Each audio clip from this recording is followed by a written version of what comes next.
Death trap, right? Well, maybe we can get you in there from there.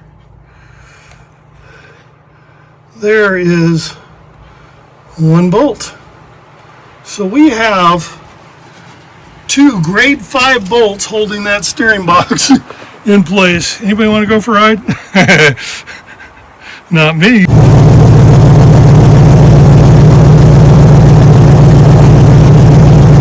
We definitely have steering fine.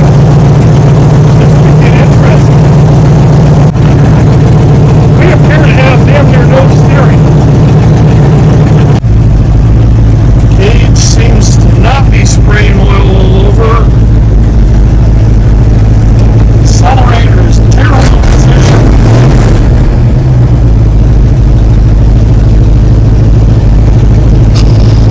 Brakes work.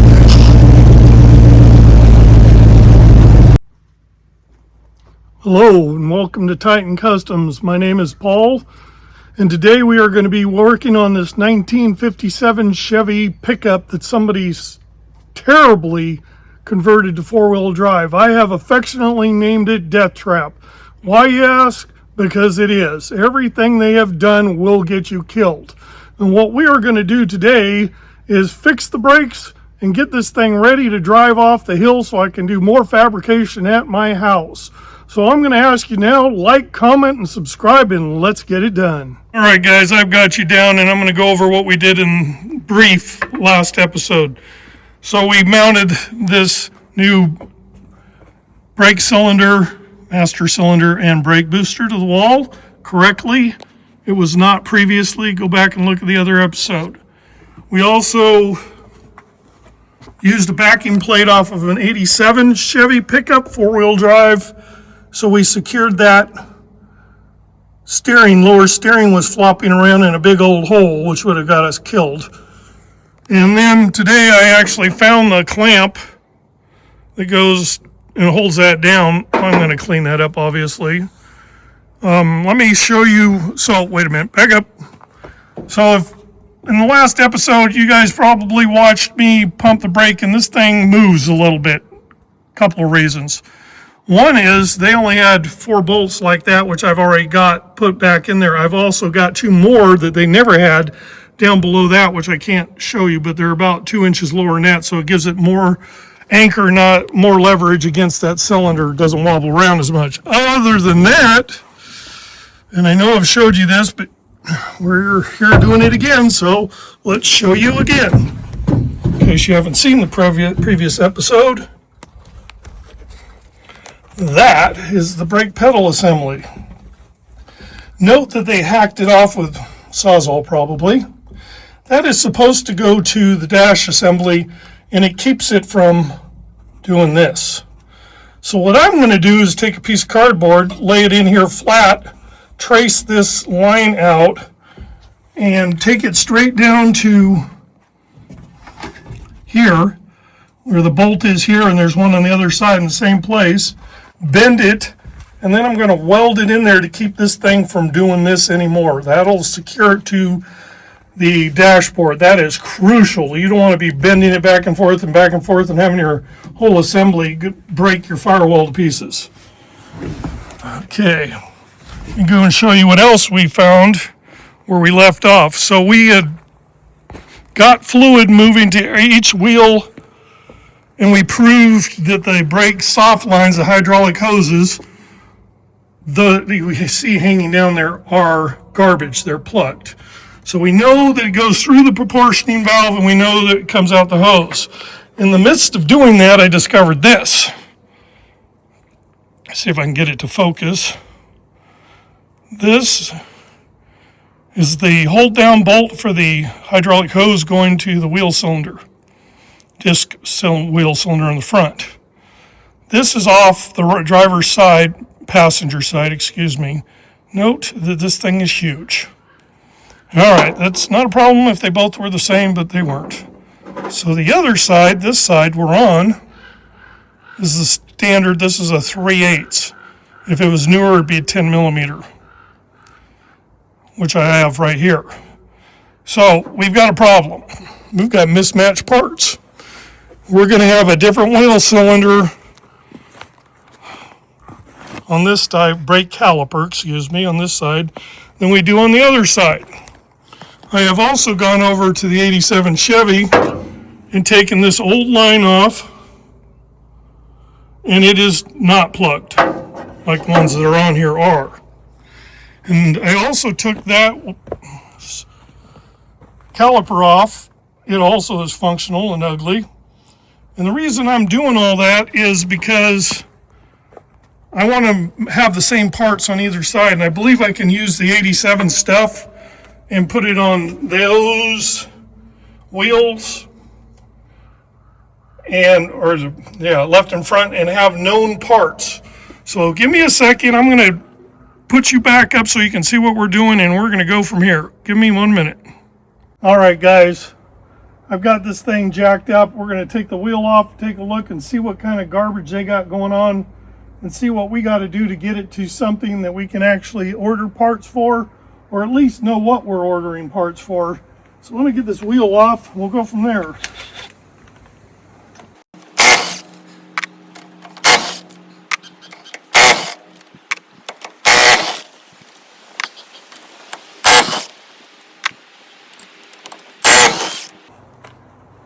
No stuck wheels here.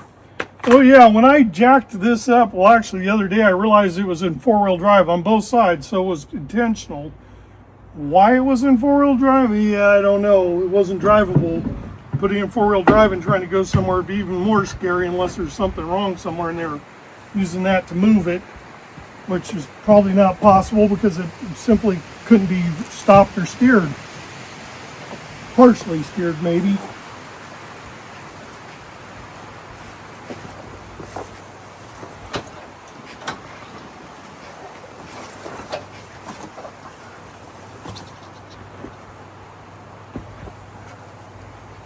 What I am seeing makes me pretty happy. That rotor's perfect. Obviously a little rusty. This is just wild.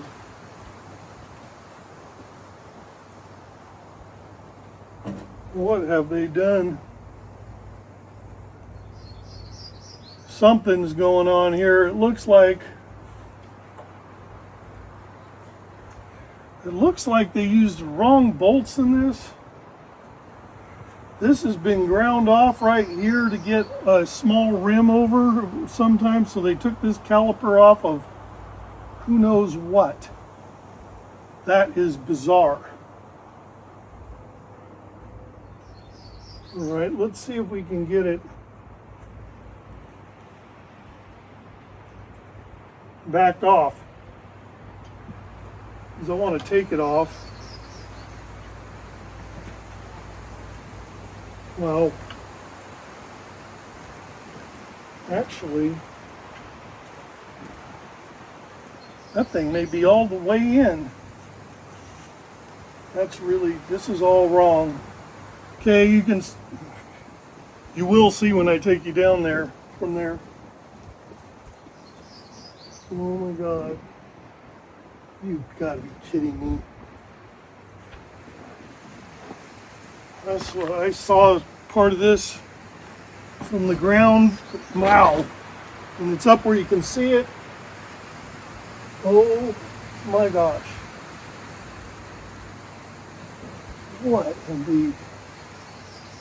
Okay, you guys got to see this before I take this caliper off. You got to see this. This is death level fabrication, and there is no skill there. Let me take you down from there real quick.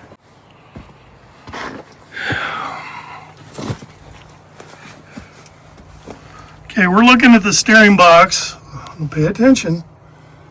We see a stack of washers and a grade 5 bolt. Not bad enough? Okay, let's go up.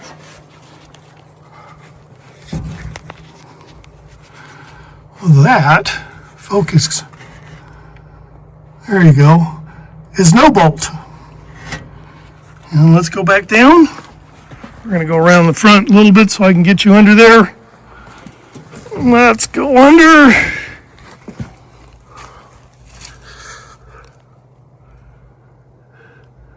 there is no bolt.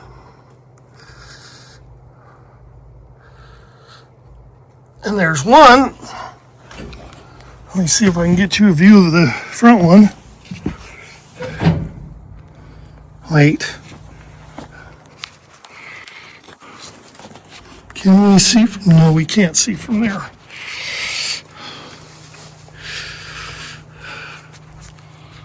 Well, maybe we can get you in there from there. There is one bolt. So we have 2 grade 5 bolts holding that steering box in place. Anybody want to go for a ride? Not me. I will use that the way it is to get us down to the house, which will be at 4 or 5 miles an hour. And then that will come off and I will build it a mount. That is just, I don't have words that can, yeah, nope, death trap. That's what that is. So let me put you back up and we'll go from there. All right, we should be able to, well, maybe we will be able to deal with this. So usually, these are Allen heads. I honestly can't remember bolts. Maybe they did that once upon a time, but usually they're Allen heads like this. And as you can see, that's a very, very similar. Like, I think we're going to end up using this style. If it'll bolt through those brackets, this is not going on there. It's garbage. It will actually work, but we need something that's not, you know, going to lock the brakes up. Okay, that's going to be pretty good size too. Maybe 3/4, 11/16. 11/16.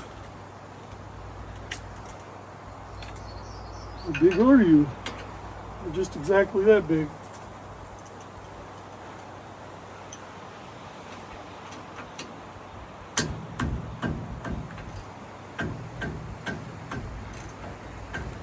Somebody literally ground that off. This thing has brand new pads on it, which we probably will use just to clean the rotors with. You're surprised how fast these clean. Even going down to the house, it'll take them dang near to shiny. If we were to drive out to the road a mile away, up and down these hills, it would make that thing clean. There's no ridges in that rotor. That's amazing. Because this is this is cobbled. That actually is a brake caliper bolt. And that is actually the way, that's wild. This is an old caliper. Is this a Dana 44? That's a 10 bolt? Yeah, 10 bolt front end. So there is a difference there.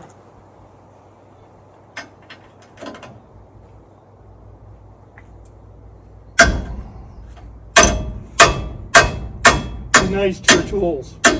Yeah, for your elbows, one.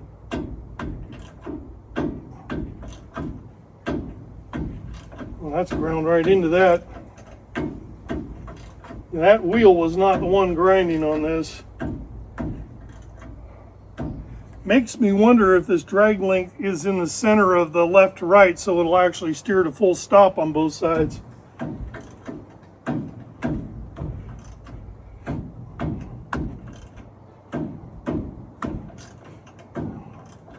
Wow.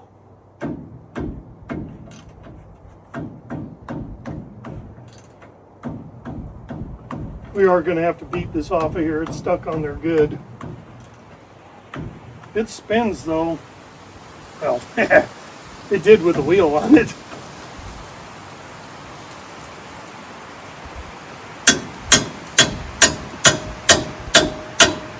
I'll snap that off. Some blaster may be required.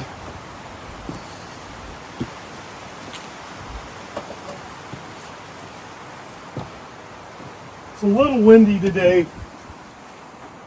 but it's also about 80 degrees, so I'm appreciating the wind. I was having lightheadedness earlier.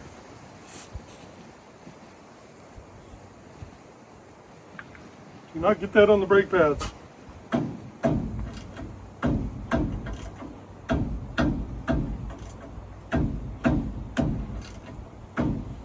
I'm guessing this is like I said, I was told originally that this was a set on a Blazer chassis.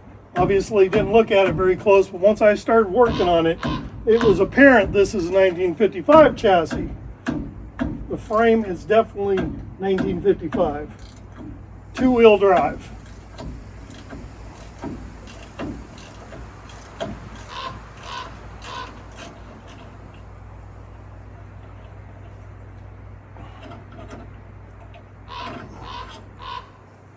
Yeah, these are caliper bolts. I just didn't, I mean, been a while since, well, I can't remember even seeing them with bolts, but that doesn't mean that I haven't worked on them with bolts. People change stuff continuously.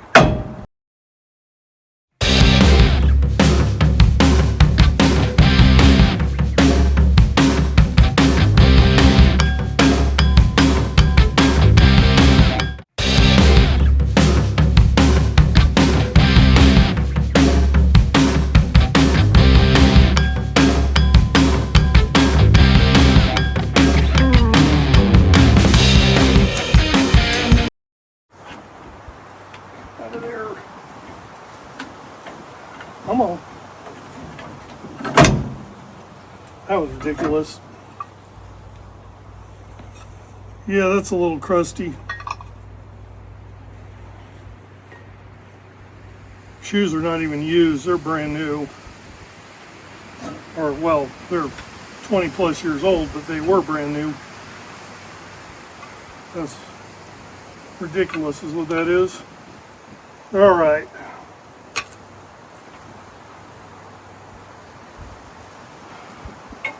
Now what I'm wanting to do is convert this to a more modern brake lines, which I have right here. This is a car one, as I just pointed out. It's got a, you can't see that from there. Halfway up the hose, about here on that one, it's got a clip that has a bolt going through that would hook to an A-frame. So it came off of a car. Or this is the proper style for this. It has the little ear that goes in there. So the question right now is, does the 87 caliper bolt in and have the right everything? That's what I'm trying to get at. Probably not.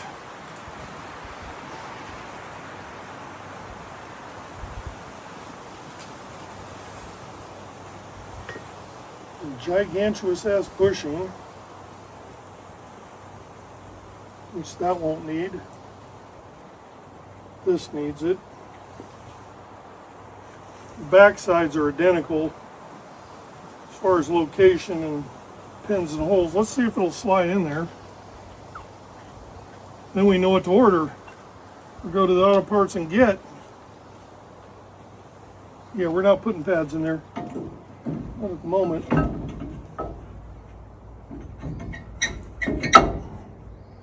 That part looks good. The slide would work back and forth through that.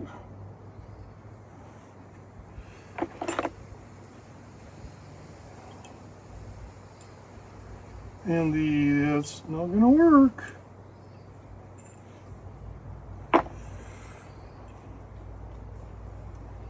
I don't think that's going to work.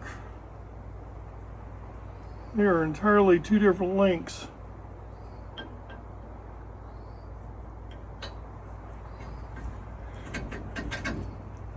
Maybe. Well, they definitely are entirely two different links. The question is that just compensating for that difference in length? And it looks like it might be.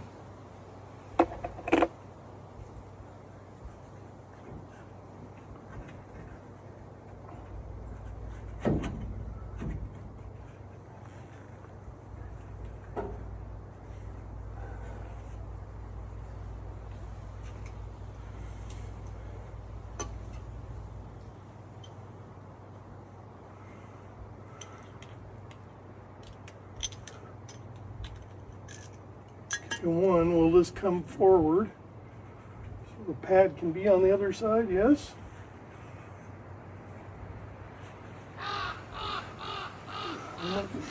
Can you come forward?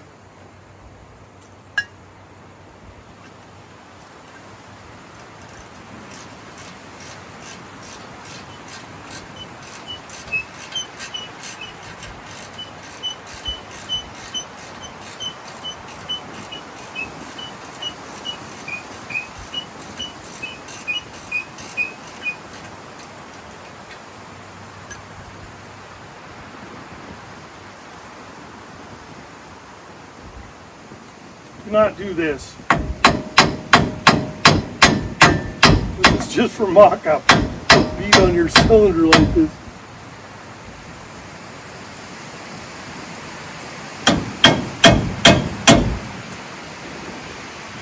Okay, what I'm having to do is, these are matching up, and this is coming up on the side, but the slides are not sliding so good because they've been sitting out in the rain for 1.2 million years.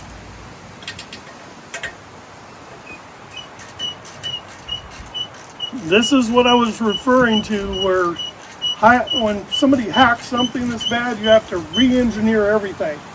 So you got to try and figure out what parts you need to make this thing work safely. I know the caliper on the other side is different because, like I showed you, that bolt, the hold down bolt alone that bolt won't even go through this particular hose, which is interesting. Maybe it will, that hose. Yep, it does. Which means the bolt that came out of here, so I won't lose the washer. So this is the bolt that came out of there. Fit a little bit like that. Like a really large hole. That's not right either. Big problem there. All right, let's get this off and see if I can slide this all together with the right parts in it.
I mentioned there's no wiring in this truck at all.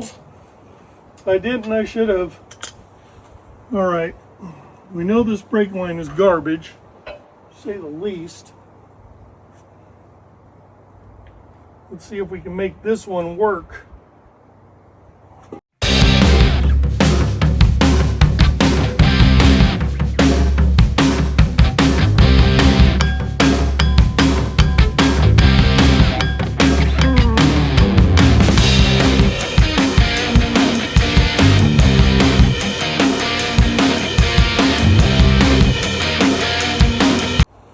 I'm going to bring you over here so you have a better idea what I'm fighting with.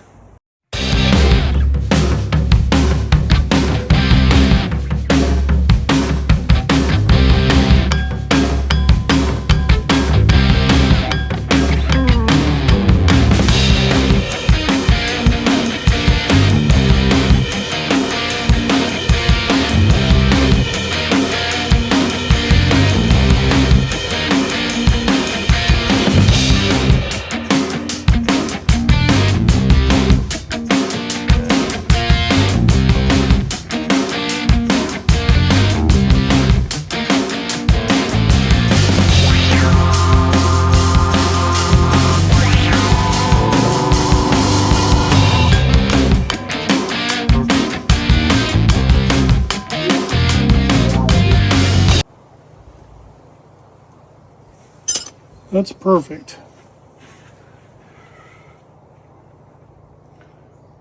Caliper's got plenty of slide. The bolt's going up, the sleeve's up against the backing plate. The tip's all the way into the edge of this. And that isn't even all the way tight, I don't think. I think I did just snug it, but it's neat enough in there is what I'm saying. Well, I can tell you they didn't do that on purpose. Yeah, that truck was in a rollover.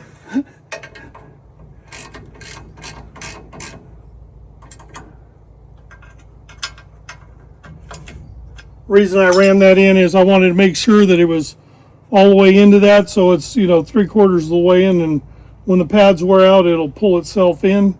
So what we need now is a brand new set of 87 Chevy K1500 4-wheel drive front calipers and brake hoses, and then we are good.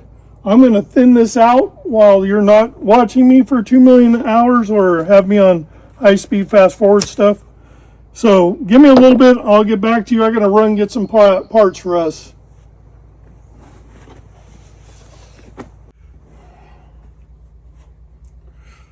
Hello guys, we're back. I've got brake calipers, and we're going to get those brake calipers put on this. We're going to go to the rear, and hopefully we can get that situated. We will. And we will drive this truck off this hill. I have done a lot with brakes, and you've seen a lot of fabrication done, and I need to explain something because I was told that I wasn't very clear on it, so I'm going to explain. Triangulation. So when GM designed their brake system, they have 3 parts to the geometry that makes it work. So we got the brake cylinder, the brake booster, the backing plate on the wall, which you see me take apart. That's part of the bracing system. Also, the steering column coming through and attaching the way we've now got it attached is part of it.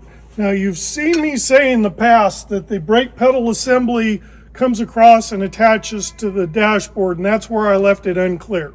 So you have a triangle, firewall, brake pedal assembly to dashboard, steering column to firewall. The triangle, they use it in bridges and everything. It makes an unbreakable force, breakable, but it makes it very, very strong. So what we have done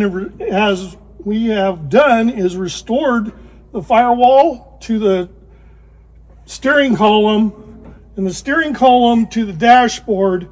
The brake pedal assembly still has that gap that when I get down to the house, I'm going to fabricate the bracket that I showed you I would do on there when we get it there. It'll get me there safely, but the point is that triangle is crucial to keeping everything solid, firm, and no flexing the firewall, no steering column wandering around. That triangle is necessary. They mess that up. So what we're going to do now is I'm going to get you off there. We're going to get these brakes working, and we're going to get this truck off the hill. So give me a minute and we'll get you set up. All right, guys, I've got the brake cylinder. This is the left hand. Remember, the bleeder has to be on top. So I'm putting these things on with the bleeder like that, which would be on the other side. You will never get the system bled. So let's get this thing put on here and go over the other side and see what other abominations we can find, because we know both sides are different. They have different on both sides, which is not right. So let's get the brake shoes put in this thing. We are using the ones that came here because, well, they're in good shape, and I know that we're going to need to clean those rotors, and they will do that. So let's get this thing pulled apart.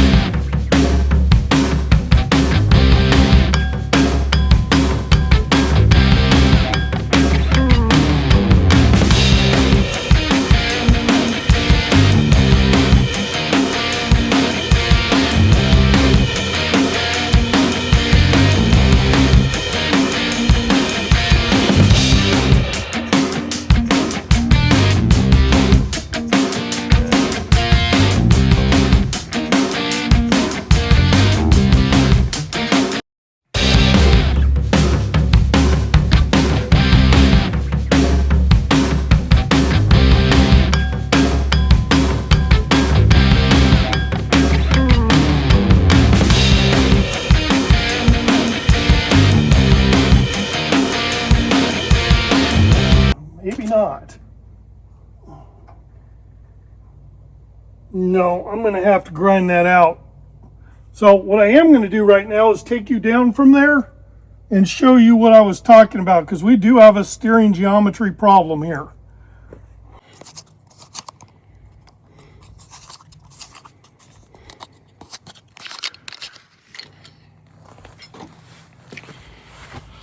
Remember the death trap thing. So note that the drag link from here is way low here. That should be flat across, and the reason is we're a four-wheel drive, and when we articulate, there is a really good possibility that the tie rod runs into the drag link when this corner goes up. It's close, and it's something we got to address. What they've done is stuck these two-wheel drives, or used the axle on these two-wheel drive springs, so it literally needs to be at least a couple inches higher to make that geometry work right, because that is seriously uphill and it should be straight across. That link should be nowhere near that. That might actually contact going around my corner down here. Anyway, for now, we've got this bleeder broke free, caps off, that's tied down. Well, it's tightened here. We're good to go. This is all in place. I'm going to put the wheel on, and then we're going to go over to the other side. All right, guys, hopefully you can see what I'm doing. I'm trying to place you so you can see, and I'm not blocking the view. Because we discover stuff, we want to do that together. Did I just... Yeah, like that. That's a wheel bearing. Well, it might be a wheel bearing. It could be a kingpin. Let's take a look. The other side was tight.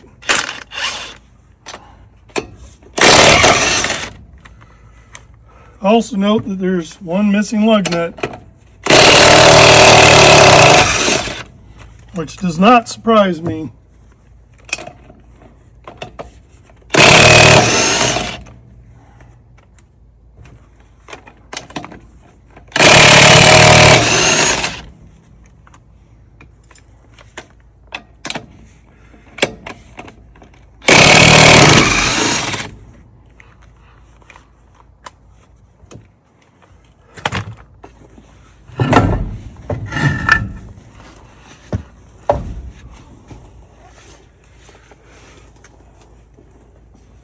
Now, do we have play in the kingpin? Yes, we do. Right there, that is shot.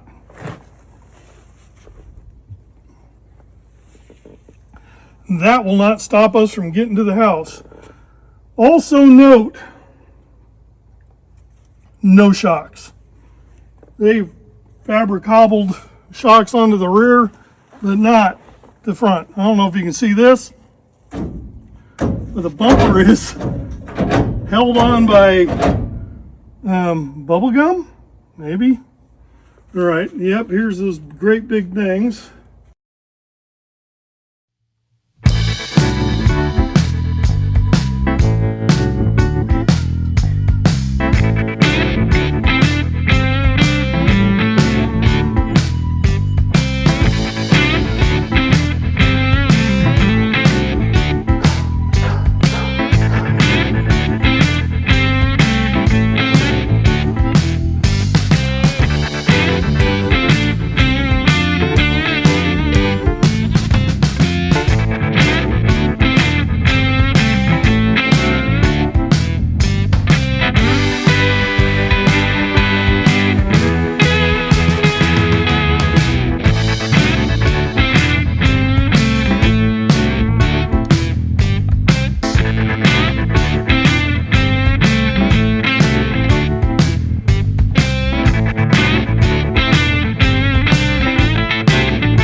Okay, what we are going to do now is I'm going to put brake fluid in, let them gravity feed, and we're going to take you around.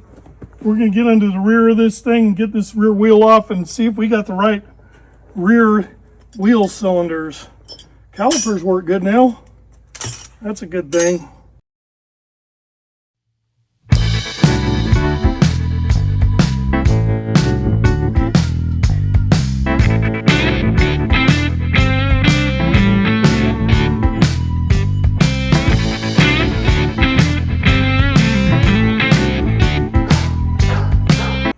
Real good. Okay, let's get you replaced at the back there. Get the jack under there, and we'll start again on the rear. Give me 1 minute. All right, guys, I'm trying to keep out of your way and let you see what we find together, because every corner gives us a new adventure, not usually a good one.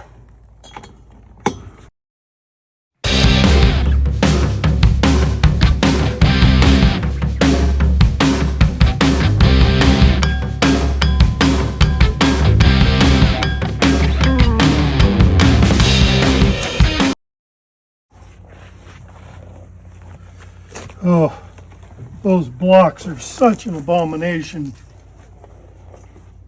And I mean that quite literally. That's a black drum. It doesn't mean anything. That made me say may have just painted it. So is this black. That is danger. Danger, danger, Will Robbins. That's just, there's no words for that.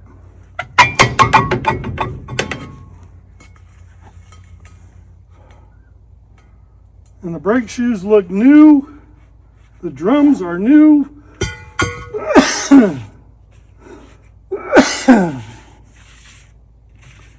Kind of crusty.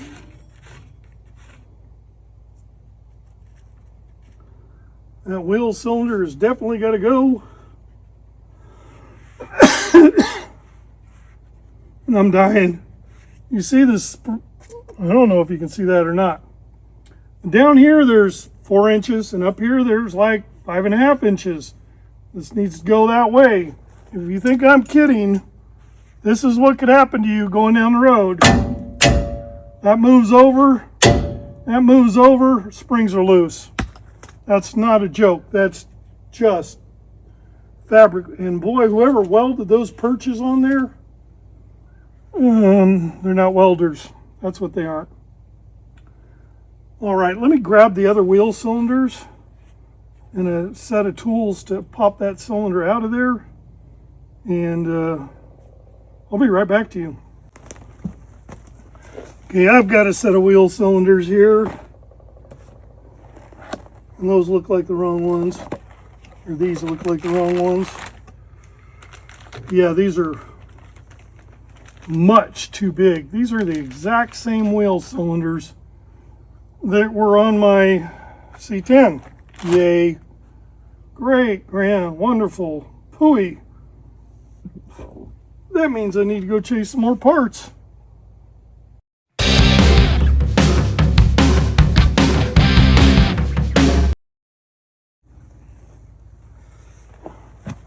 All right, let's give this thing some blaster. Take a look back there and see how crusty it really is.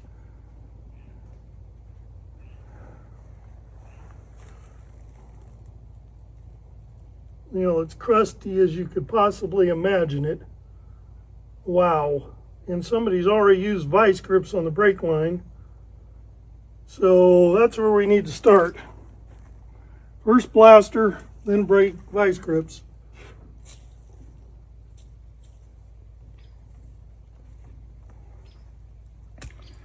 All right, give me a second, guys. It's vice grip time. I'll be right back. All right, we got flat-jawed vice grips, and they are actually vice grips. Let's see if we can break that free without twisting it on the end of the line. Man, that's at a very bad angle.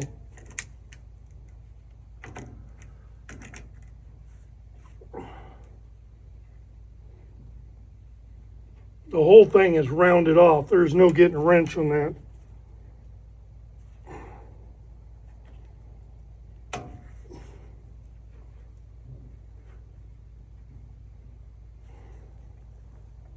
Well, it broke free from the cylinder. Did it break free from the, nope, probably not.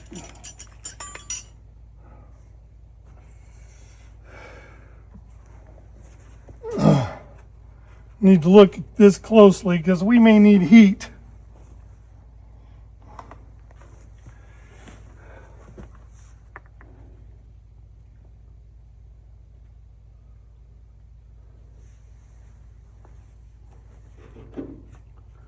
I don't know if any kind of wrench is going to get on that. Especially not one that's too big.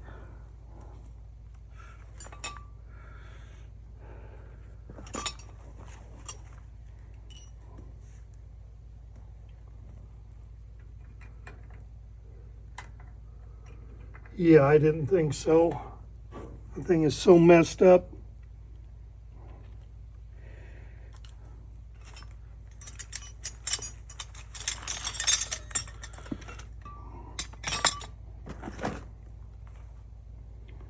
Well, back with the vice grips and see if I can see it.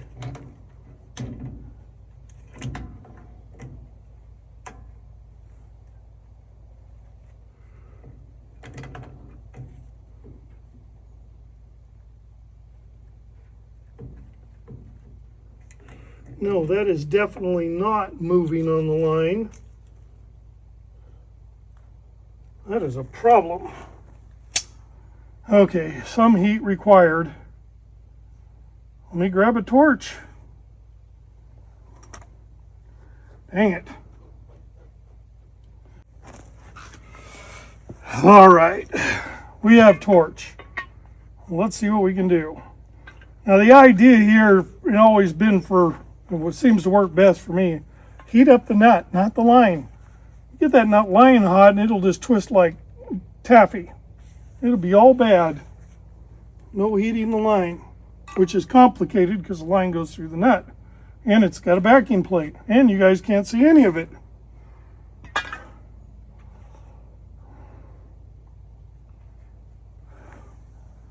And I don't want to burn my phone up.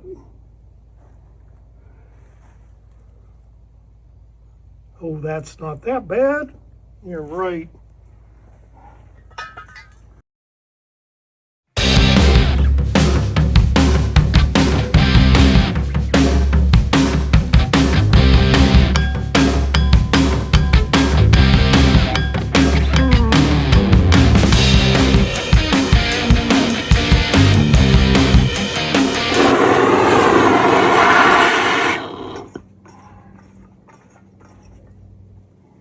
Not lay that down in the hot, in the dry grass, dry sticks. Not start forest fires.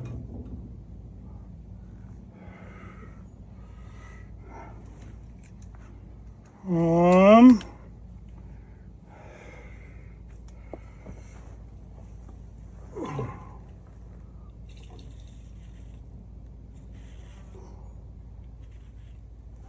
I'm trying to hit the line, not so much the nut, so it sucks it into the part between the line and the nut, theoretically. I showed you guys this on the C10 when I was underneath the truck, but I also broke it on the C10 right here. So let's see what happens here.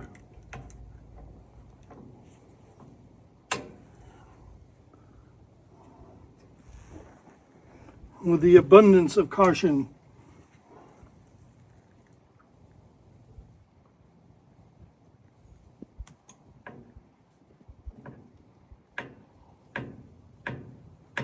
And I think we won.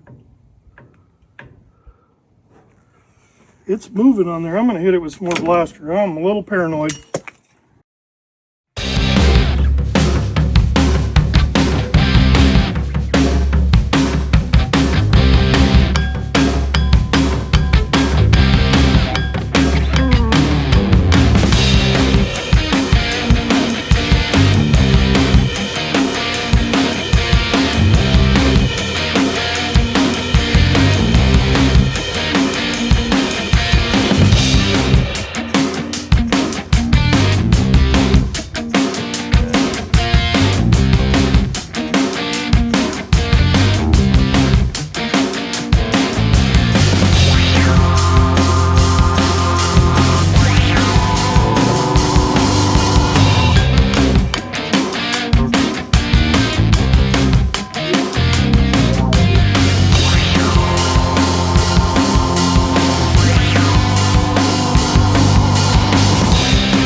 There it is. Broken off bleeder. Super crusty cylinders. Bores. All right, guys, we're going to wrap it up for now. I'm going to take this when I go work out tomorrow to the auto parts and get another one. We aren't going to take these with us. And we got the spring in there. We're good to go. All right, I will be back to you shortly, and we may take a detour and do some drilling and pressing on the brake arm. All right, I'll be back to you. Hello guys, and welcome back. I have those brake cylinders on order. They're going to be here first thing tomorrow morning. So what we're going to do right now is relocate the peg down here for the brake rod, activate the master cylinder, etc. Brake booster, master cylinder. Anyway, I'm going to reposition you because seeing me and seeing what I'm doing down here is two different things. So let me get you repositioned, and I'm going to show you what I just ran into, and it's probably not going to work, but we're going to look at it real quick. Give me a second. I'm going to turn you around and get you a better view. So let's get to the not so fun part. What I'm going to try to do is grind this off and drive it through. Hopefully that'll work.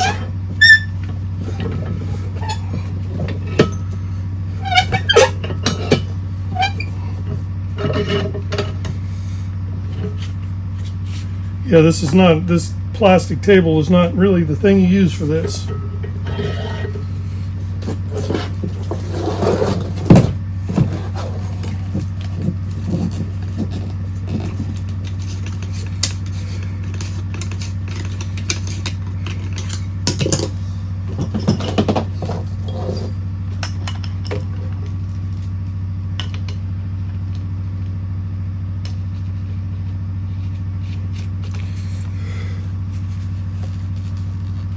Of course, I left my safety glasses up there, but I got a cheap pair of, well, they weren't cheap sunglasses.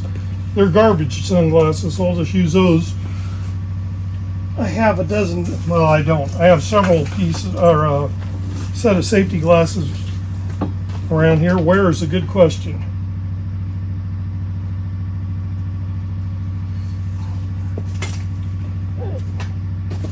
And I also have a plugged ear. There, that's better. All right, let's make some noise, or should I say, cue the music.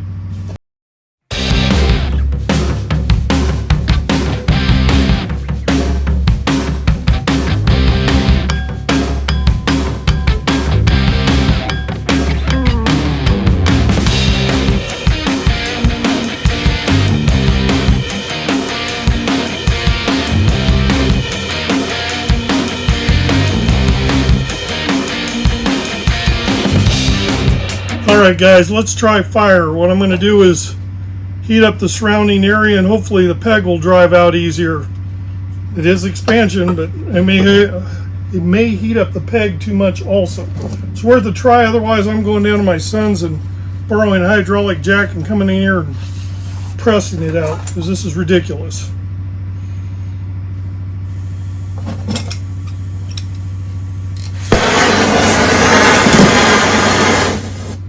Pressure.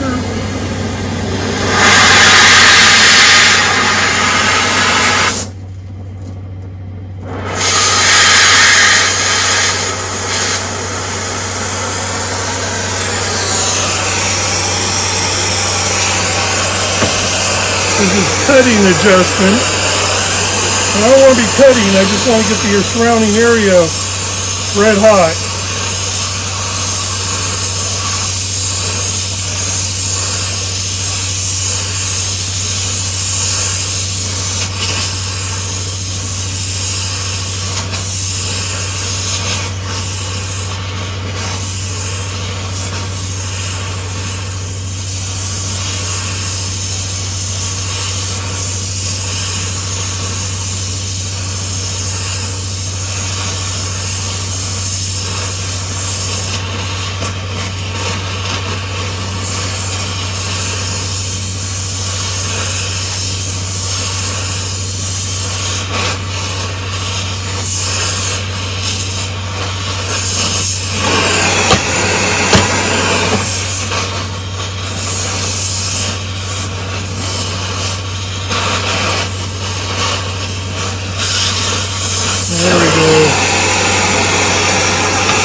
All right, if I can do this without burning the you-know-what out of myself.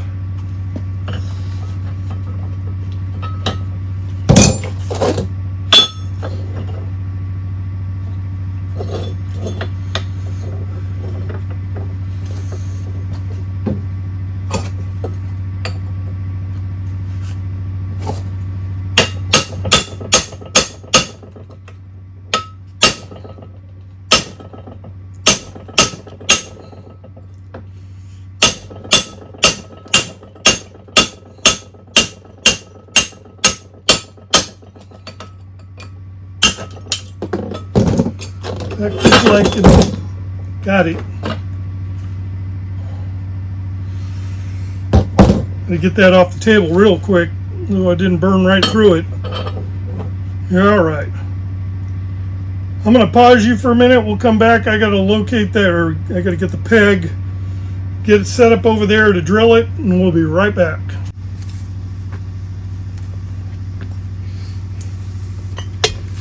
Let's try that again. I've got you set up. I've got this locked in. I didn't want you guys to have to see me fighting with 10 different things to try to make this all work.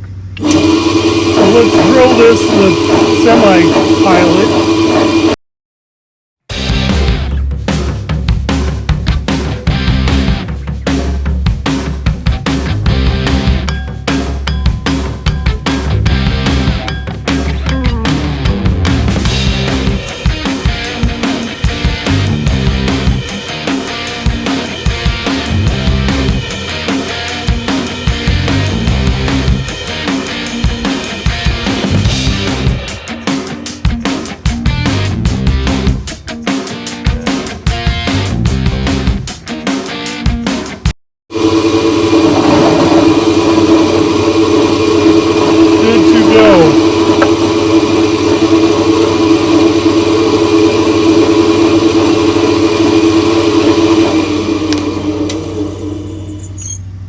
All right, guys, let me get you set up and we'll weld her in.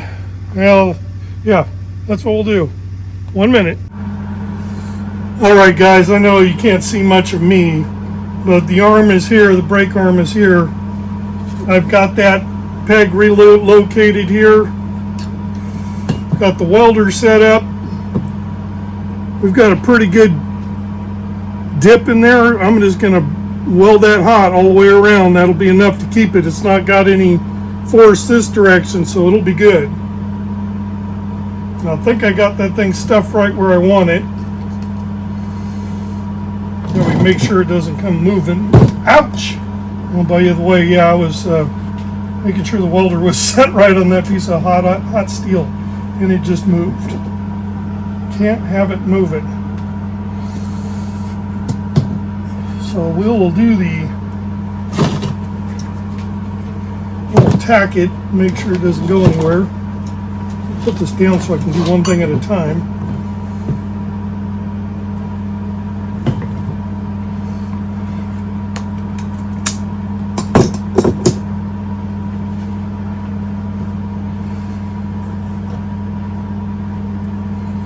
It's exactly where I want it.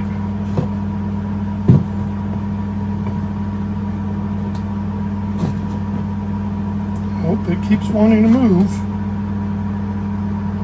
That's where it needs to be.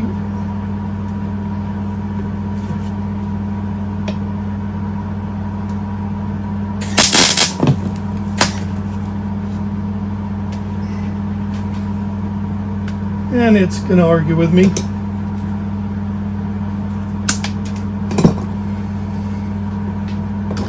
So I burned down my plastic table.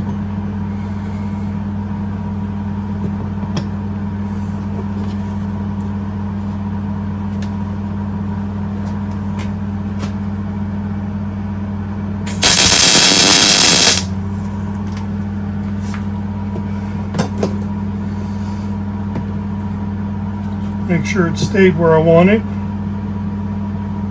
That is perfect.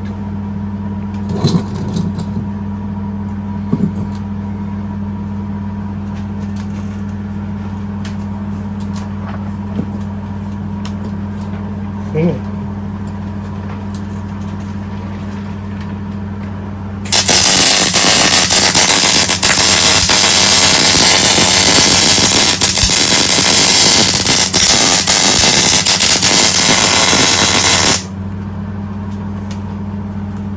Well, that's good. Not being able to see where you're going isn't all that good. Definitely did not go where I needed to be.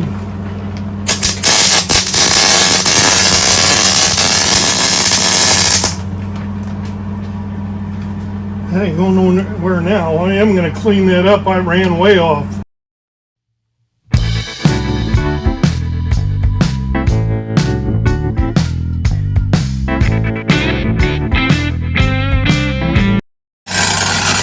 I thought I was going around in a circle and I went off the side. So what I just ground off there was off the side. That's where I filled it. That is going nowhere. And the peg's right where we want it. I will throw some paint on it and that'll be good to go. I did manage to lose that bushing. You guys are going to see it in the video. It went flying and I couldn't find it, but I do have another one up at the truck. So what we're going to do now is I'm going to get you wrapped up here. We're going to go up to the truck, put the wheel cylinders on, put this back in. And how hot is this? And yeah, get that thing driving down the hill. And not lose the other bushing. That's the bushing that went flying, and that's why. These need to be greased a little bit. When I put them back in, I will. I'll take some grease up there. All right, let me get right back to you, and we'll get set up there and put some wheel cylinders on. I have them. All right, guys, we're back from welding the clutch or brake pedal up. I've got the wheel cylinders like I had said. We're going to go ahead and put these on, see if we can get these brakes bled, the linkage all put together, and see if we can get this thing driving. We also need to deal with a throttle linkage. Have a universal in case all else fails. Evidently they didn't have it hooked up, or if they did, it wasn't with a Holly.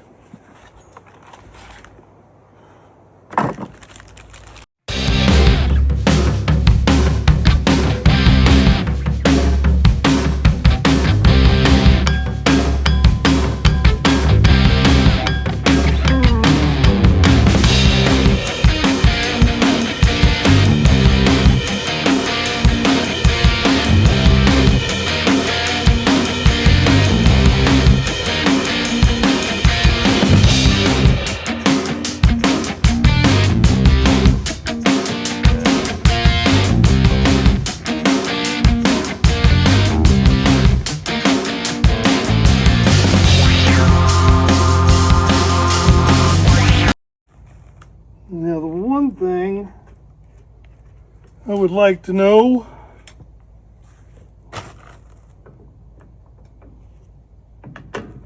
our adjuster is free.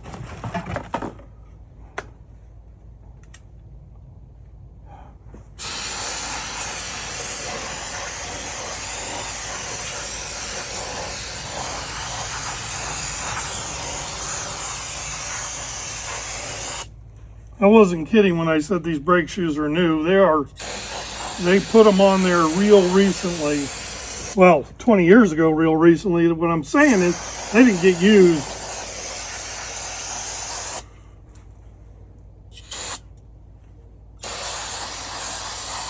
Take the spider webs and poop out of there.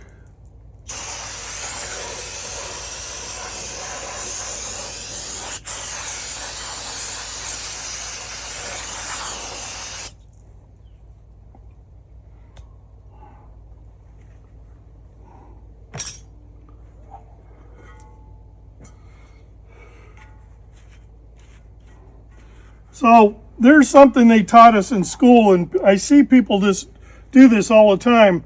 This will not take grease out of the shoes. So what happens is they get caked with, whether it be axles, usually axle grease. They get slimy, they get nasty, they get hot, it soaks into it. So spraying this off just takes it off the surface, and then when they get hot again from you using them, the oil comes right back to the surface. So if they're really caked, don't bother, replace.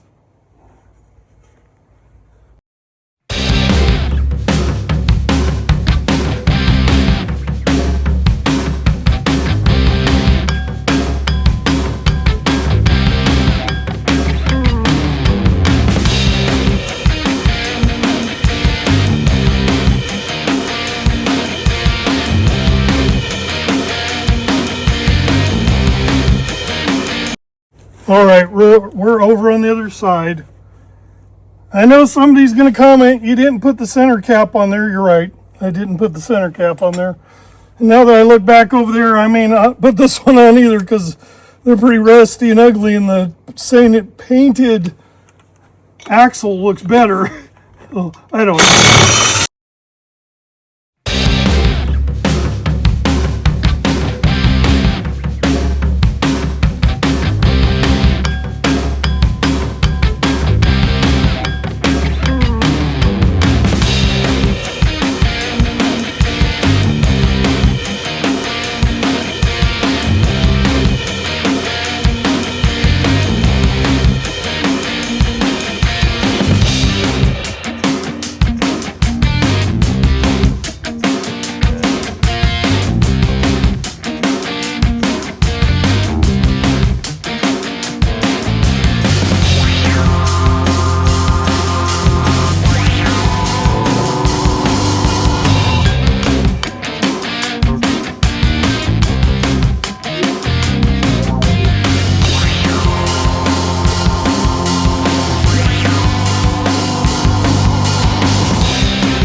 All right, guys, let's get you set up in front and let's see if we can get some brakes. I need to put the brake pedal on real quick, but that won't take a second. All right, guys, we had to take a detour. I left you with the left rear wheel cylinder assembled, put on, and we were about ready to bleed the brakes when I discovered it would be really hard for me to bleed the brakes without the pedal assembly attached. It wasn't stuck up so high I couldn't use it. So we were going to drill and tap the rod that I showed you before. It needs to go down about 3 inches, and we have about 3 1/4 inches, so it'll be good. And then we'll cut off 1 1/4 inch, which is what we want the final length to be. I have stuck it in this vise, and it's in there. It's not in there real tight. I want it to be I want the drill bit to follow the old threads down to keep it straight up and down as much as possible, and hopefully we just don't break the drill bit off. That is a possibility, but the idea is go slow, use some lube, and make sure it's okay. Speaking of some lube, let's put a little lube in there. This is a brand new bit, so like I'm just trying to make sure that thing is dead straight. I do have it marked here on the drill bit. And I also know visually about 3/8 of an inch down. Let me plug this thing in.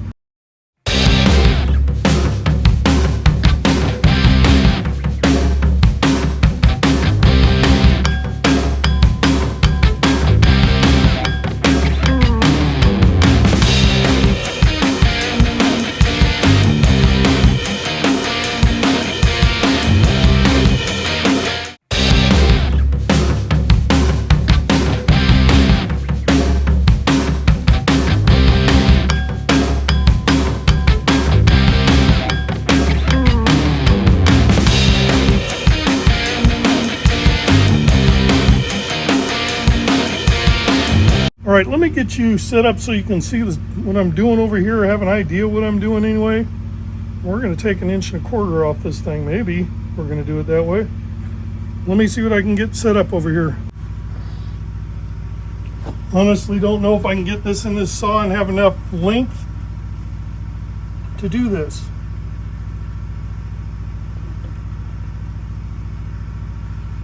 Ouch, still hot. Well, we need 1 1/4 inch off of it. It needs to be straight. There ain't no way we're getting into that.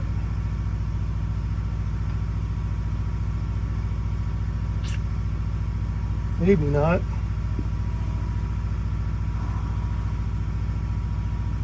Going out end will make my cut wrong, and I can barely grab it there. That's what I'm doing right now. Seeing if I can even get that to do what I want it to do. Barely, maybe.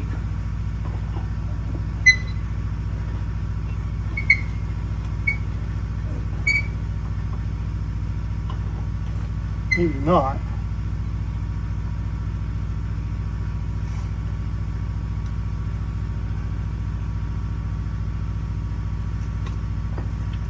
Let's do this. And that is 1 5/8.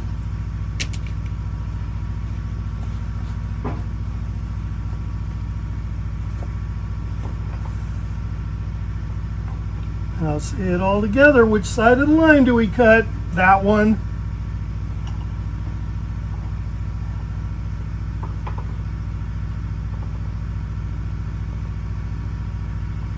And in this case, it's pretty much cut the line because of the size of the thing.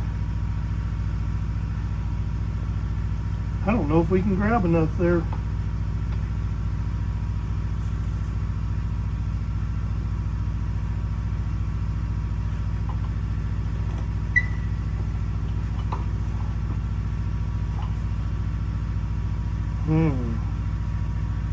Already looks like it's twisting it.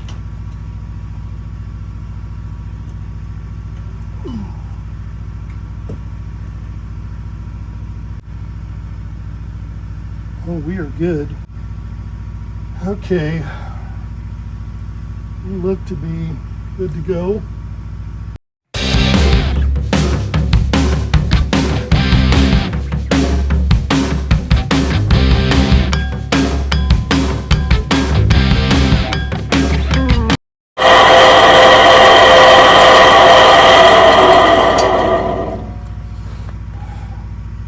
Keep it straight. I do put a speedy square on there to square it to the blade every time. That doesn't mean it's perfect, but it's pretty close. So this is what we got. I don't know how well you can see that because I'm terrible at it evidently. We got to drill this down a little further. Not much. So all it has to go is 3/4 of an inch, and it looks like it's really close to that now. So let me get it reset up and we'll put you back over there. Freaking hornets. All right, guys, I've got you back here. I've got this file marked at 1 inch. It needs to be 3/4 of an inch down, and this is 1.5 inches long. So we got plenty of meat. We don't have to go very much further.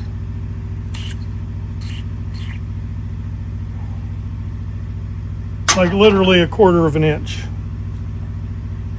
Well, let's see what we can get done now that we don't have all that shank trying to pull us around.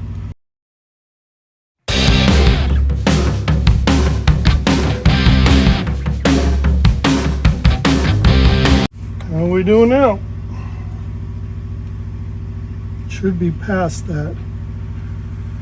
That is right at 1 inch.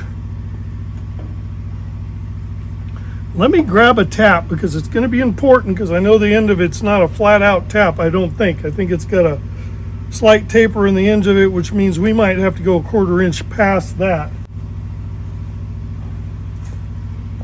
Okay, it's got a slight taper to it, and it ends the threads a little bit down, so we definitely do need to go down 1/4 inch more maybe, so we have enough to, we aren't bottoming my, we want it coming up tight surface to surface with the other part of the pedal rod.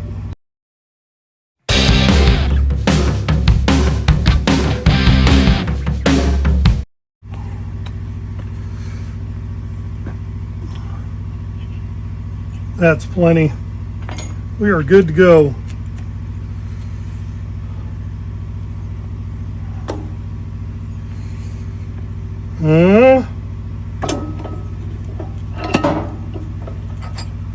You don't want it full of metal shavings.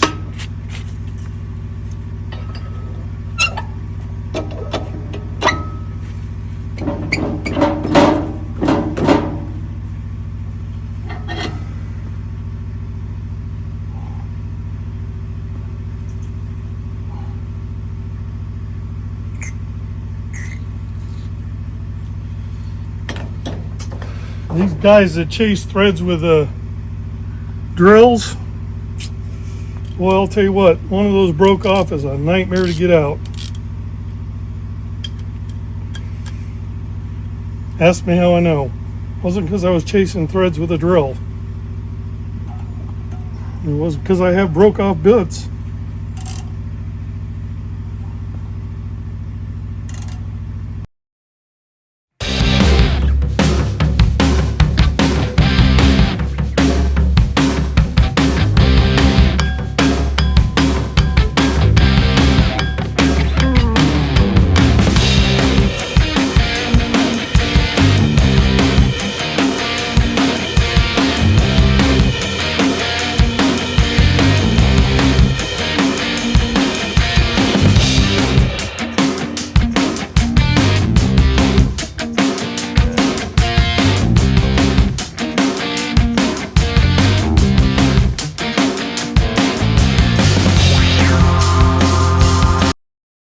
All right, I'm back. What I've done is got a 3/8, so we can just take that off a little bit to give it the shoulder that it needs, because that's got a shoulder. It's not threaded all the way down, and we don't need to go very deep. It's like 1/4 inch. I would like this to stay semi straight up and down while I do this.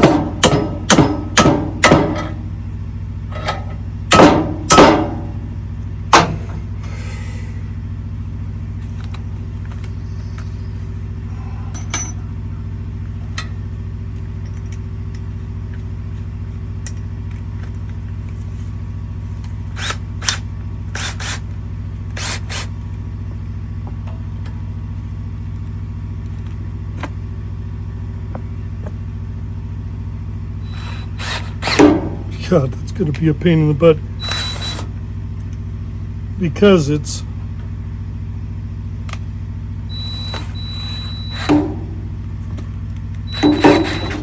MU.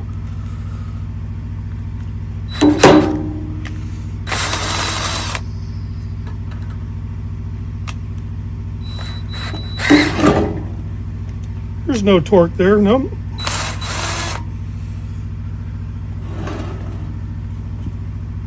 That's probably enough right there. Maybe not big enough and round, maybe. Let's clean that up.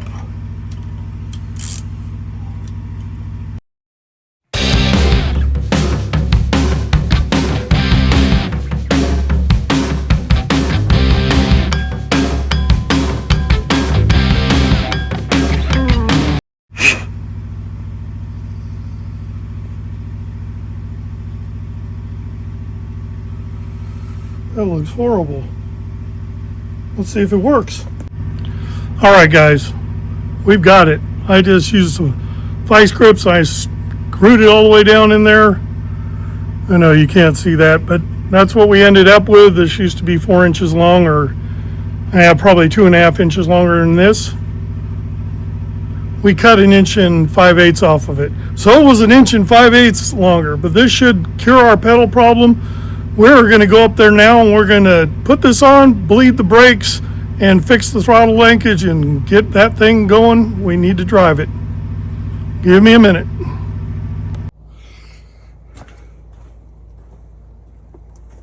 So basically, the only reason I'm even setting you up to see this is you're going to see some deflection of this cylinder going up and down a little bit. Remember, we don't have the, like I just said, we need to connect the bracket for the brake pedal to the dashboard.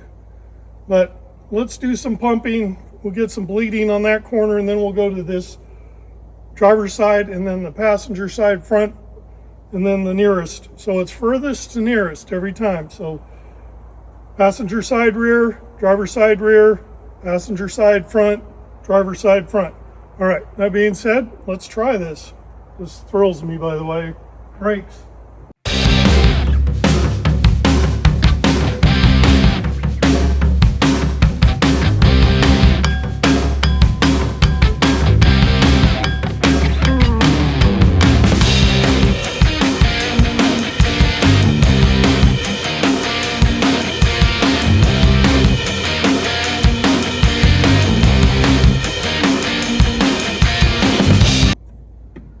We're good. I stuck a ratchet up under there trying to keep that not deflect so much.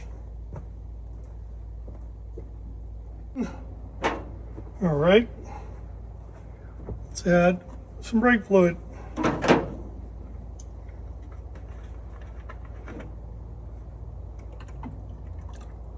That's the last of it. I got some more. I think I got more at the house. Oh, this is going to be a dead giveaway at what time it is. Happy Easter, guys. It's Easter Sunday, and I'm out here playing with the truck.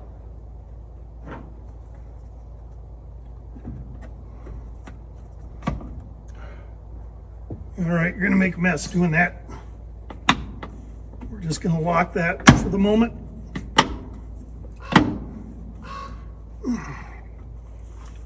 Because we're going to give this about 8 or 9 pumps, and we should be good.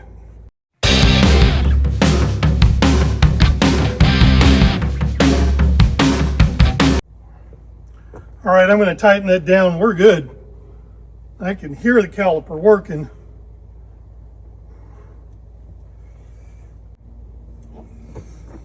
So this thing was about this full. It's about that full now. I can feel it's almost completely full. All right, guys, I got to go chase down a throttle bolt, bring the battery back, and we put 5 gallons of diesel, or we put 5 gallons of gas in it, but I put 2 in it and it didn't even pick it up. So I'm going to grab some more gas real quick, and today is Easter, like I said. I can get gas. Hopefully I have the bolt down there, otherwise I got to run to town. All right, we're going to hold on for a minute. I'll get us back here and we will drive this thing. I cannot wait. We will drive it safely. Let's emphasize, we have steering that does geometry is really bad. It could bind going out of the driveway here and we could end up backing the truck right back to where it is because I can't get it to rotate because it runs the drag link into the pitman or drag link into the tie rod. That's what I'm trying to say. Anyway, we'll be back in a minute. We'll be back. I got to deal with that and no babbling. All right, guys, we are back. I know you can't see me, but I need to show you this because this was our last major obstacle, which seems like a minor thing, but after going to the hardware store, I came up with this. There's a couple of different bushings, a bunch of different washers, and a locking nut on there. We're going to make this into, I hope, our peg for our throttle cable so we can actually get off this hill and have throttle. So let's do that. All right. Like I said, I got an assortment, a couple of different plastic bushings, and we don't want to lose any of these things, so I'm going to set them on the rag. We're going to attempt to put these on there one at a time. Well, we are going to put them on there till we get the right spacing. Again, the hardware store is 20 miles away, so it was kind of a pain in the butt to say the least. We used to have 2 hardware stores in town. There are no more. All right, so my first thought is this combination will do it. It'll get it through there, and then I can put the other fender washer in there. Maybe that bushing will space perfectly in between that. Just like it was made to be there. That is exactly what we were hoping would happen right there.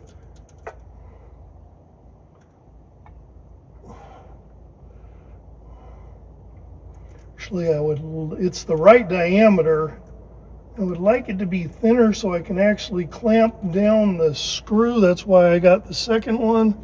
Same diameter, thinner, because it just needs to space it moving around inside of it.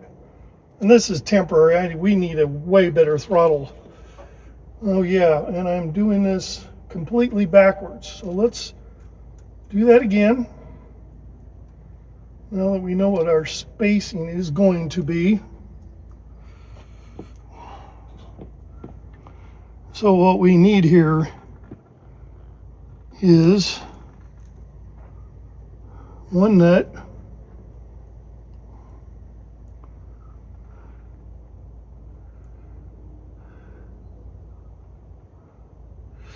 now we got to do this from the outside in. So this good dude goes through here, which is our throttle. Does not need a washer. And then the nut, actually, that's not correct either. It's got to be a specific nut, a locking nut, which is going to make it miserable for me right at the moment. But it can't be tightening up on our throttle.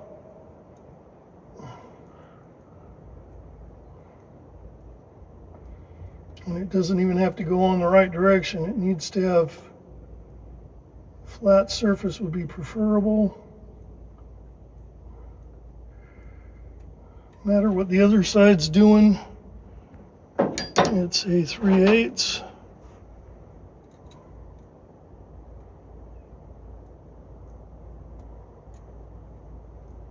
And it's a ratchet wrench. It's not wanting to tell me which way it needs to go. Of course, the other direction.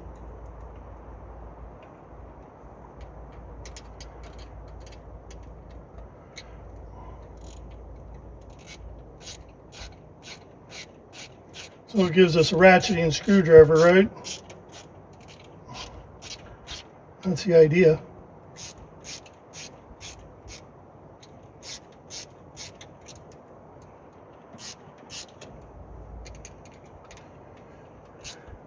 Come on, get your butt in there. Got a mile to go.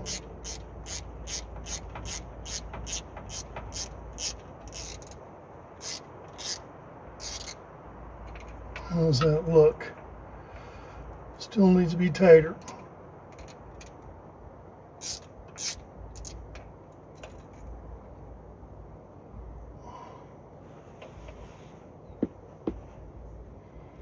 Could use just a little more.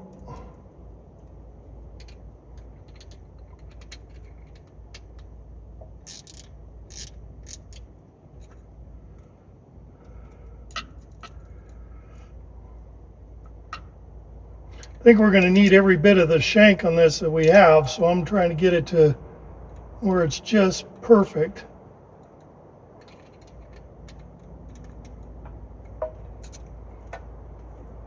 Seems to be right there. Okay, so we need a fender washer. We need the smaller of the two bushings, which happens to fit perfectly in that great big hole, which was a wild guess at the auto parts, or at the hardware store. And then we need the other fender washer.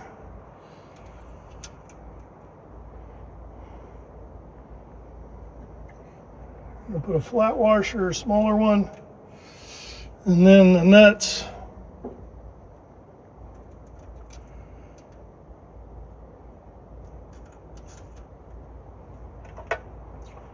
Okay, so now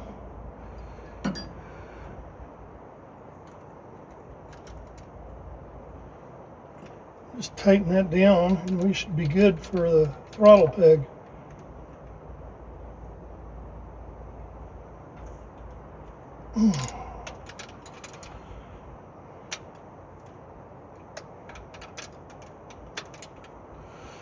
Definitely don't want this falling off.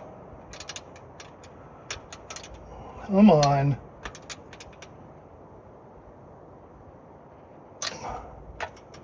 It is plenty tight. That cable is hooked up. Let's see if we can get the spring to. So we need the spring to go from. This spring's going to be wimpy, but if it works, it'll be fine. For the moment, we're going to change all this because we're not going to have a good kick down. We're not going to have any kick down.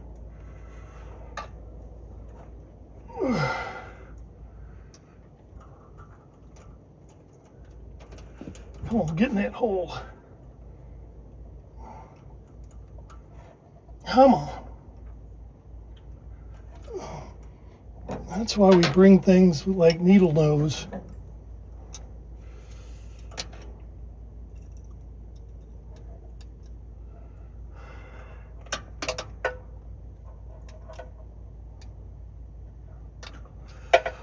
Help if I could see anything under here, and I can't. There we go. Oh. Snaps it right back. Does it work on the inside? I don't know. I'm going to find out right now. So that's crucial for us. Let me wander around there. I'll be right back.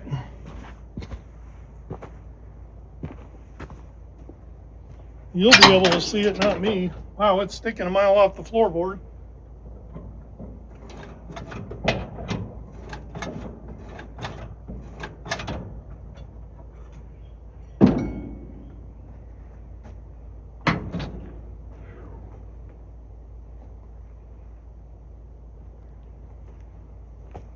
Wow. Okay, that works rather well. Okay, what we need to do now,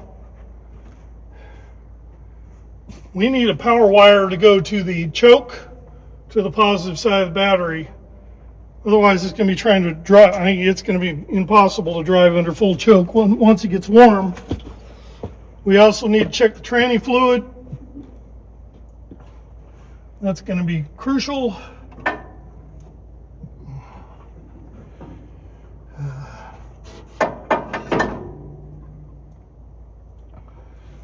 These guys and these battery cables, which one goes where?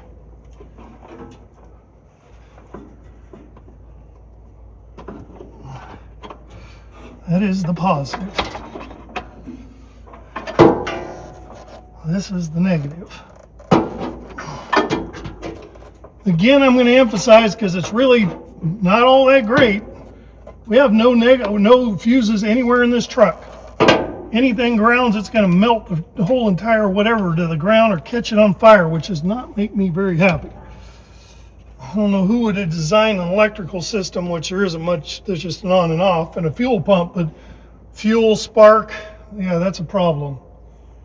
We don't want this anywhere in the vicinity of getting into the fan. We don't have an alternator in here. It's sitting in the floorboard because, well, we don't have a charging system to hook it into.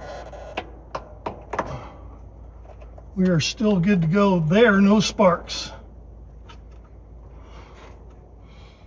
One thing I would rather check right now real quick, because I know I tightened it down pretty good, is the distributor. We don't want that wandering.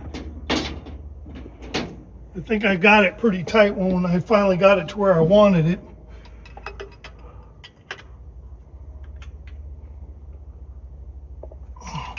Yeah, it's pretty good. It's not bad. It's not wandering.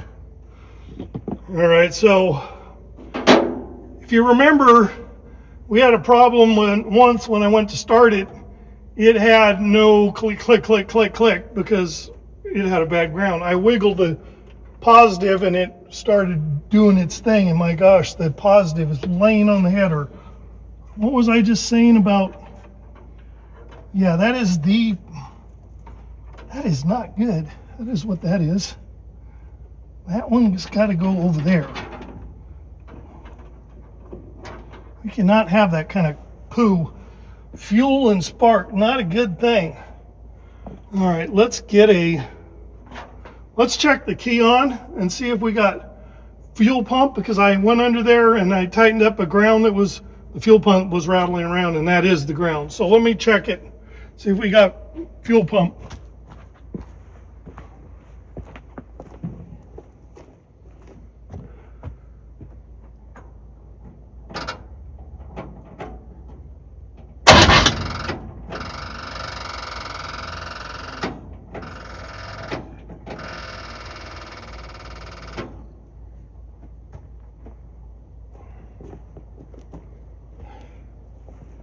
Remind me to take a drill and the wrenches, or drill the wire wheel and a wrench.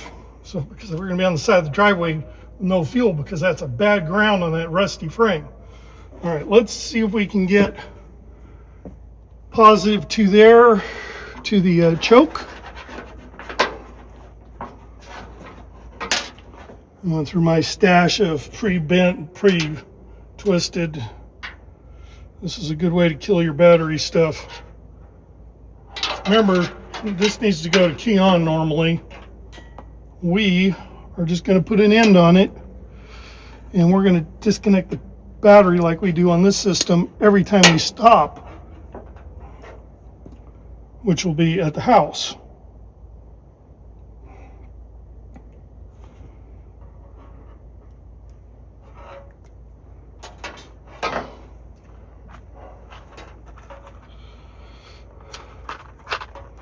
Come on, you can do it. For one that's insulated, does it fit?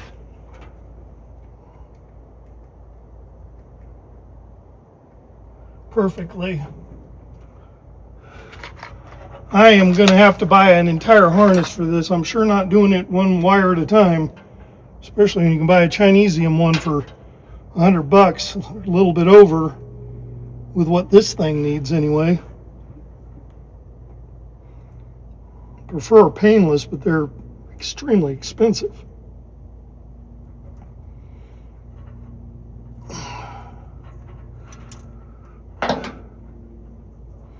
Okay, we have power there, or have connection there.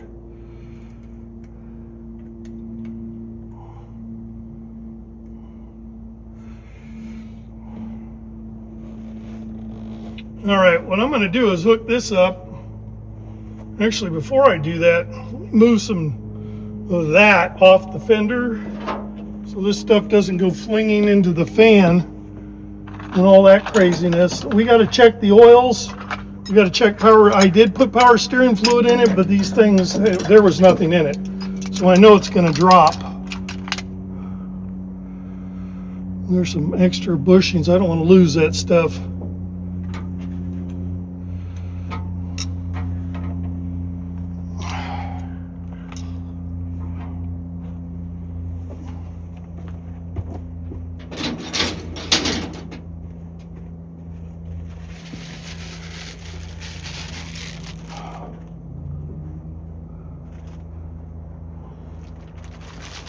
Ideally, I'd like to, well, that's pretty tight, but I would like to put a nylon locking nut on the inside, the carburetor side of that. There's a washer, we don't want to lose that either, so that there's no chance it'll back up, or an old-fashioned lock washer. But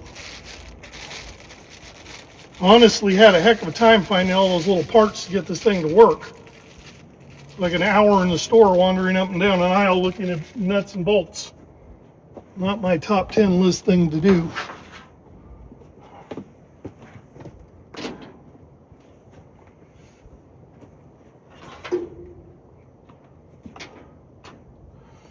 So in this given scenario, we have throttle, which I'm going to have to rebend because it is literally that far off. It's like the brake pedal used to be. It's way up past where it needs to be.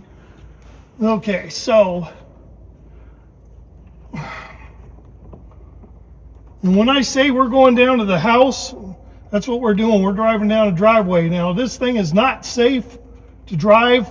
That steering could bind me, and we could be stuck somewhere along the road trying to figure out how to bind the drag link from the, I don't want that in the hinge, from the tie rod, because they're that close. This thing has 0 upward travel. It needs about 6 at minimum, more like 8. So this thing's gonna have to go up a few inches, probably like 6, which I really didn't want to do, but this frame is straight. It doesn't have the modern curve in it, so you can get the axle up under there. All right, let's fire this thing and see what we got going on here. It should fire just like it, well, we definitely have squirt. All right, let's see what we got.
view.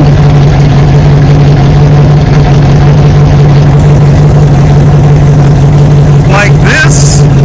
And we're going to see if I got brakes. Notice the dash is in the windshield. The heater thermostat going down was arcing against the ignition switch. No fuses, no brains using this, I'm here to tell you.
Death trap, right?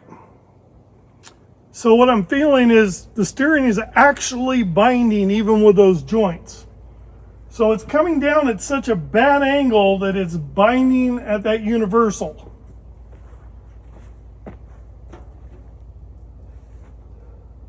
Which it's presently doing.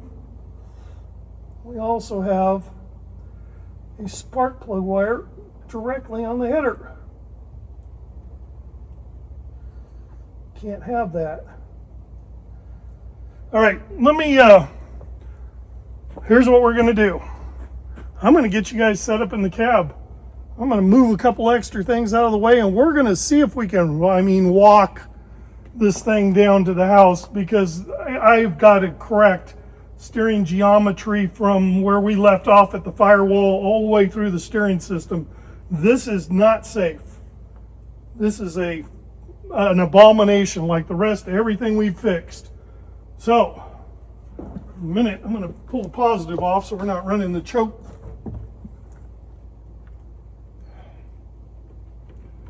All right. And I'm going to move a couple of spark plug wires. Let me get you guys set up inside. And I was going to take this thing out to the main road, but we're going to be lucky if we can get it around the corner and down to my house. I really need it there so I can build a steering system in this thing that will do something besides bind and try to kill me. Can't have that. And this isn't hypothetical stuff. This is stuff people should never do. If you can't do this kind of fabrication and do it safely, hire somebody, please. This stuff would not kill you. Well, it will kill you, but it could also kill the other person going down the other road with their family, and yeah, that's no good. So let me get you down from there. Let's go inside. It seems to not be spraying oil all over. Accelerator is terrible position.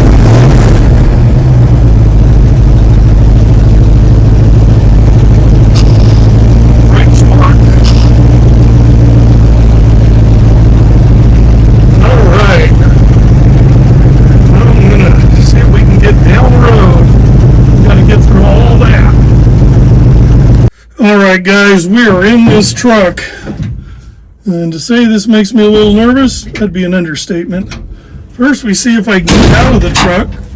Yep, the door opens from inside. All right, and we have a leaky gauge. So I'm going to start it and see that we're not squirting oil all over the place. And then we're going to attempt to get around this corner and down there without running off into a ditch or into trees. Let's try it. Not like that.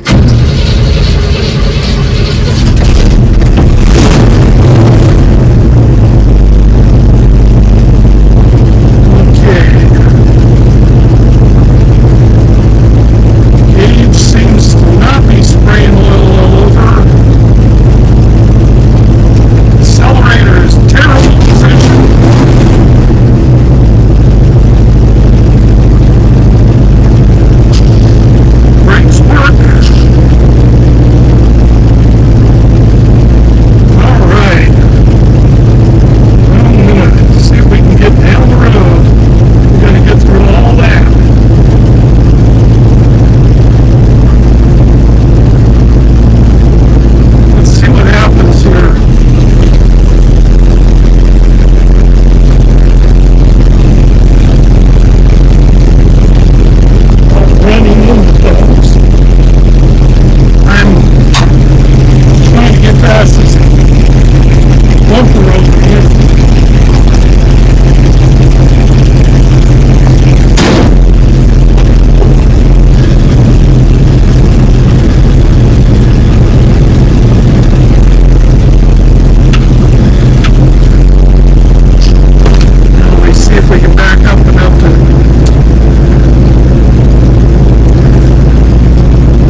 here.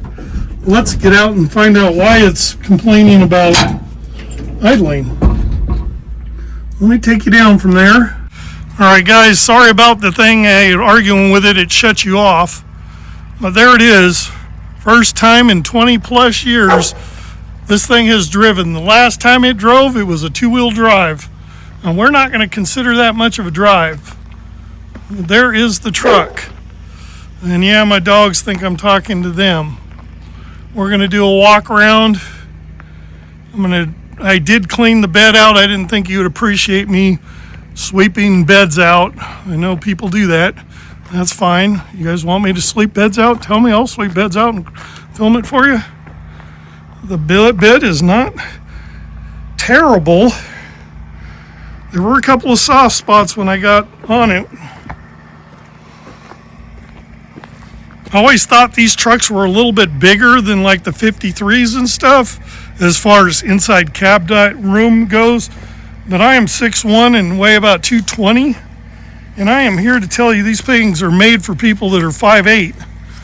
And that's probably because most people were 5'8" when these things were built.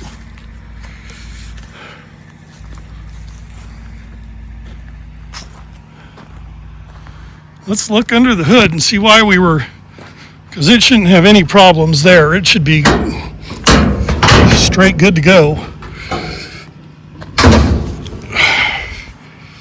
What did you do? Probably just need some idle adjustment. It's not flooding over. Carburetor doesn't say, oh, that fuel pump may have taken a poo on us. The ground. Man, this is a success getting it here. I can rearrange my yard. I need to move some stuff around and we can get to putting that steering box on some way that, you know, we don't have that problem. Because that was sheer bind going down to that one. And that I could feel the flex in this whole system. Yeah, she's a pretty truck though. There's no doubt about that. I'm going to steam clean her. You'll see all that. We'll give her the bath. We're going to give her a lot of love. So then, yeah, look at all that garbage just stuck up against the windshield there. And note that the eyebrow there, for no other way to say that, is not rotted out, which these trucks tend to do. At least that's what I've seen when I've seen these guys back east work on them.